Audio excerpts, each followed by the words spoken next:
Hello po, it's me, Kuis Denver. Kakatapos nga lang po namin mag-live na to. Kasama ko po yung squad ko na mga pinsan ko. At dahil 10 na po ng gabi at napasarap na po sa kwentuhan, halos ayaw na naman po namin magpipinsan na maghiwa-hiwalay. Kaya nagkasundo po kami sa biglaang yayan na manood po ng movie at dito na lang po sa munti naming tahanan mag-o-overnight. Wow, English yun ah. Okay. Ay, gusto lang po batiin Ay, gusto ko pong batiin yung mga nanonood sa akin. Ayan nga po yung pinsan namin si ate. Habang nag-uusap po kami nila ate, nakakabigla po siya dahil bigla-biglang bumabate. Road trip. Rainingin man yun. What if it's raining in Manila Maulan ba sa inyo?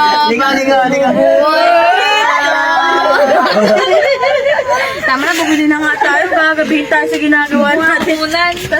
Ayan nga po, kahit gabi na parang hindi po napagod sa 2 hours naming nag-live, mga masisigla pa po at kayang-kaya na magsitawa. Share ko lang po na yung biglaan po namin yayaan na manood ng movie ay hindi na po sana ako magbibideo. Pero naisip ko po na sayang yung content kaya pati pagtulog ko po at baka paghihilig po namin mamaya ibablog ko na din. Pumunta nga po kami kila Tita Emmy at buti nga po naabutan pa namin gising si Tita kaya nakabili pa po kami ng makakain mamaya. Ang binili na nga lang po namin ay mga chichirya tapos po noodles para mabilis na lang pong lutuin mamaya. Pinuntahan po namin si Ate May at Ate M sa kanila dahil kukuha pa daw po sila ng gamit gaya ng unan tapos po kumot. Sinasara po nila ate ng mabuti yung mga pinto nila. Tutulong po ako kaso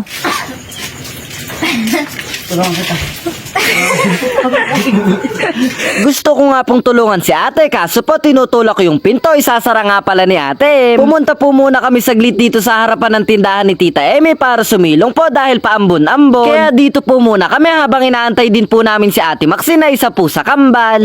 Bulaga, gulat ka no? Talagang magugulat ka pag yan yung nakita mo. At ayan nga po, para makita namin ni Ate M ng malapitan yung buwan, gumamit po kami ng sariling telescope na gawa po sa higaan. Hindi po nagtagal, sinundan ko na po si Ate Maxine sa kanila para may pagpaalam ko po silang kambal kila Tita. Papauwi na po kami at hindi po mapigilan ni Ate M sumayaw kaya sa ingay po ng tawanan hinahabol po kami ng mga aw-aw.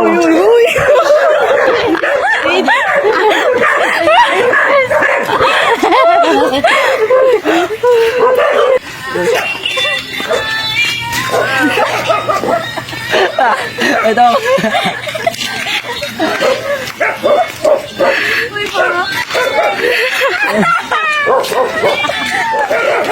Ayan nga po, matapos ang walang katapusang tawanan sa kalsada, nakarating na po kami dito sa munti naming tahanan. Nagtulong-tulong na po kami nila ate na dalhin po yung mga gamit na nasa teres. Basta yun na po yun, Kerry, tumira sa teres. O joke yun na, baka di ka tumawa. Kahit nga po naintindihan o hindi mo naintindihan yung joke ko, tumawa ka. O sige na ya, tumawa na ya, madali lang to, ha? Ay sige na, tawa na, kaya mo yan, tutulungan kita. Ay sabi ko sa'yo, tumawa ka na, pilitin mo. Tumawa ka, maawa ka sa joke ko, tawanan mo na. Oh, di ba? Ayos, napatawa din kita. Nahihiya ka pa kasi kanina eh. Kailangan po sa buhay natin, mas piliin po natin kung saan tayo magiging masaya. Napatawa na po kita, kaya pipiliin mo ako. Ay, ako'y kinikilig. Kailangan po na lagi nating tatanda na enjoy lang ang buhay at mas piliin po natin kung saan tayo magiging masaya na parang ganito po, nagtatawanan kami sa ginagawa namin. Maria Clara. Maria Clara, Maria Hiwag. Isa na baltog. Padre Damos. Mag-aayos na nga po muna kami ng higaan. Kaso po mukhang hindi po kami mayayari dahil sa katatawa. Ito na,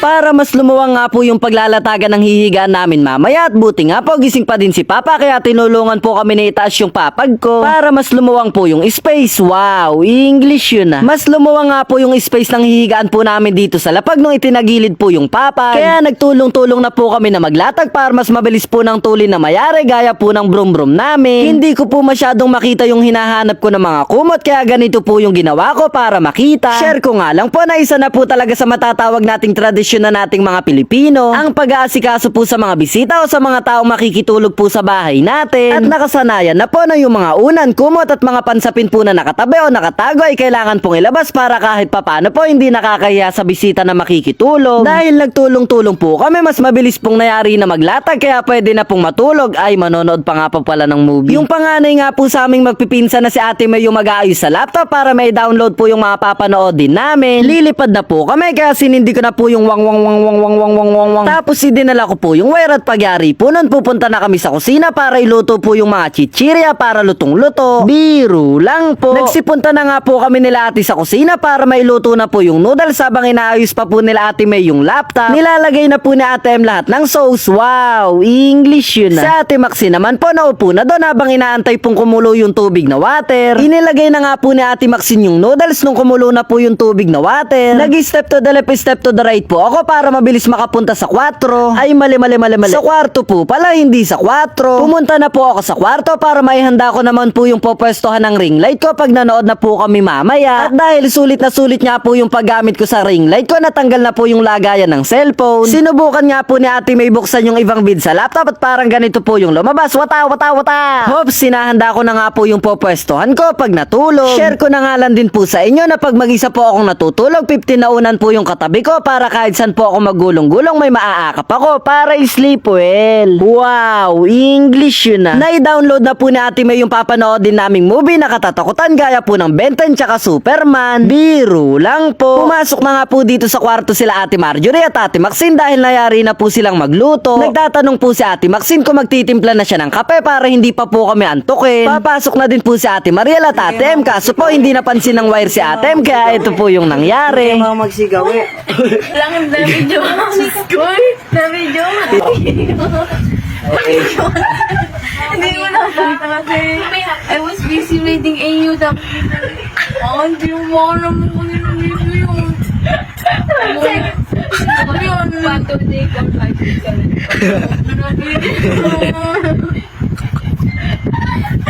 So, anong Pumunta po muna saglit si Ate Mariel sa salas para i-off niya po yung ilaw tapos isinara niya na po yung door. Wow, English yun na. At eto nga po, inabot na kami ng 11:30 sa pagluluto at paghahanda po ng mga gagamitin namin. Pero ngayon po manonood na kami at sisimulan po yung unang movie. Sa ngayon nga po, naumpisa pa lang mga nagtatawanan pa po kami pero mamaya po siguradong seryoso na sa panonood.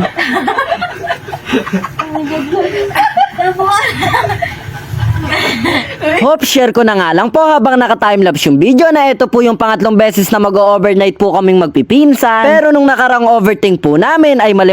Pero nung nakarang overnight po namin dun po kami kila ate. At ngayon nga po na pinagbigyan ng pagkakataon sa biglaang ayaan po namin sa pangatlong beses po namin na mag-overnight. Dito naman po kami ngayon sa munti naming tahanan. Hope sandali lang po, hihinto po muna saglit yung timelapse dahil magpipicture-picture po muna kami. Ngiti lang para pogi. Isa nga po ito sa nakakatuwa at sobrang saya po na araw para sa akin. Sandali lang po, gabi na pala to, gabi na. Isa nga po ito sa nakakatuwa at nakaka-enjoy po na gabi para sa akin dahil nabigyan na naman po kaming magpipinsan ng pagkakataon na magsama-sama, magkwentuhan at higit po sa lahat magkakasamang magtawanan. At may nakalimutan pa po pala ako, sama-samang matakot sa pinapanood na katatakutan.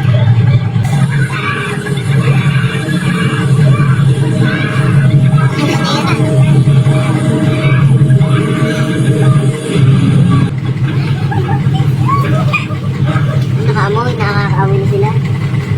Eto nga po yung mga reaksyon namin, hindi na po makatawa dahil mga seryoso na po yung itsura. Kinuha ko na nga po yung cellphone ko sa ring light para mas malapit nyo pong makita yung reaksyon ko tapos nila ate. Pero kahit intense, wow, English yun na. Pero kahit intense at nakakatakot na po talaga yung pinapanood namin, mga seryoso lang po sila ate pero atapang atao, hindi po atatakot. Kaya pipikit na lang po ako at tutulugan ko na sila, nakakaramdam na ako ng anto. Ayos nga po, nayari na namin yung isang movie at time check po, 11:30 kami nagsimula at magwa 1:30 na po. At hindi ko pa nga po sasabihin yung mayayari na nga po pala yung video dahil magsisinood pa po kami ng isa pang movie. Kaya kung nanonood ka pa po hanggang ngayon, ang gusto ko pong sabihin, maraming salamat po. Sana yariin nyo po hanggang dulo dahil habang papatapos po yung video na to, mas lalong gumaganda at nakakatuwa. At eto na nga po yung mga kasama ko, mga bagsak na po, ako lang yung natirang gising. Pero ang totoo po niyan, bigla lang din po akong nagising habang tulog na sila tapos bumangon lang po ako para mag-video. Dahil ikwento ko po sa inyo na nung sisimulan po namin yung pangalawang movie, ang una pong natulog sa amin ay si Ate Mariel dahil magwa 1:30 na din naman po noon. Pero ako po nanonood pa noon habang nakahiga, kaso po bago mag 3 ng madaling araw nakatulog na din po pala ako. At 3:47 po nagising ako at mga tulog na po sila, pero ako po bumangon para makapag-vlog. Tapos mga tulog na po sila at may kanya-kanyang pwesto, kaya yung higaan ko po na inaayos kanina hindi na po ako dun nakapwesto. Pero ayos naman po dahil nakatulog naman po kami at mag-8 na po kami nagising na Ate May. At tuwing maga nga po pinupuntahan ako ni Pati sa kwarto ko at siya na po yung nanggigising sa akin. Pero ngayon po na pumasok siya dito sa kwarto ko, tinitignan niya po kung bakit andito sila ate. Ayan na nga po sila ate at isa-isa na po silang gumigising, pero tinatamad pa pong bumangon gaya po ni Ate Marjorie at Ate M. Tapos si Ate Maxine na lang po yung hindi nagigising. Maganda po siguro yung panaginip ni ate. Tinuturo po ni Pati yung bibidak niya sa damit, tapos tinuturo niya din po yung baso ko. Kuya na, si Kuya na sa tasa.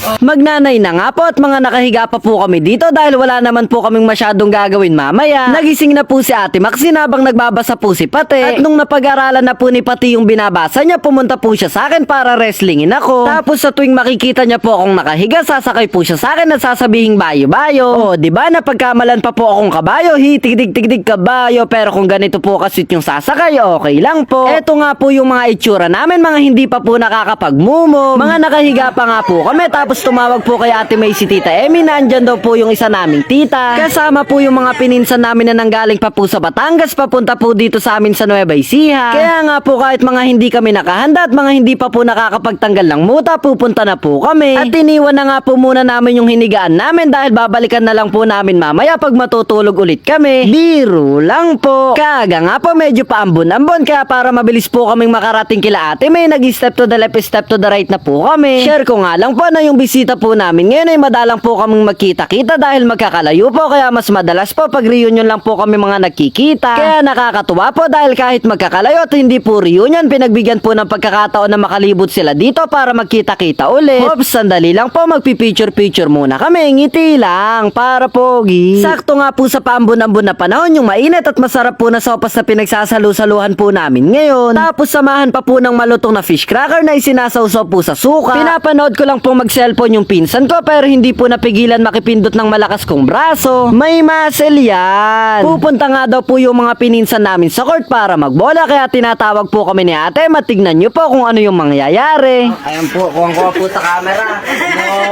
Umalis po yung mga pininsan namin.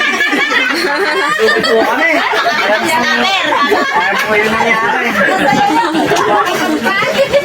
Nahihiya lang po kanina.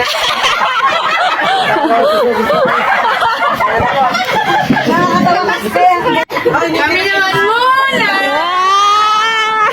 Nung nakakain na po kami ng fish cracker na sinausaw po sa suka, tinawag po muna yung isa naming tito para kumain po muna bago manakate. Tapos nag-varsity walk nga po ako dito dahil umuwi po ako saglit sa munti naming tahanan at kumuha po ako ng sticker. Pumunta din po kami nila Ate M sa court para manood, tapos inabot ko na po yung sticker sa mga pininsan namin. Share ko nga lang po na yung apat po naming pinsan ay doon lang po nakatira sa pangalawang barangay bago po dito sa amin. Kaya yung mga pininsan daw po namin na mga nanggaling pa sa Batangas ay doon daw po nagbakasyon. Ayun nga po yung pinsan kong si Ate Precious, nakasakay po siya sa bilis ng tulin niyang brum brum dahil papasok daw po siya sa pinagtatrabuhan niya sa Biliso, at bilib nga po ako kay ate dahil kahit masama po yung pakiramdam niya, papasok pa din po siya. Kaya kinausap ko po si ate para sumaya siya. Pupunta po kami sa Biliso para dumami po yung customer, kaso mangungutang po kami. Biro lang po. Nung bumalik na po ako kila ate May, nakipag-usap na po ako ng seryoso na ako sa'yo, ayi. Kinausap nga po kami na makipagkwentuhan daw po kami nila ate sa mga pininsan namin para mas lalo po kaming maging magkakakilala. Kaya ito po ako, kumuha ng lakas ng loob at hindi po nahiya, kaya ako na po yung unang lumapit, tapos magjo-joke po ako at pipilitin ko na lang silang tumawa. Sa loob ba? Nakakatog-tog ka pa. Dami mo na matulog, di ka?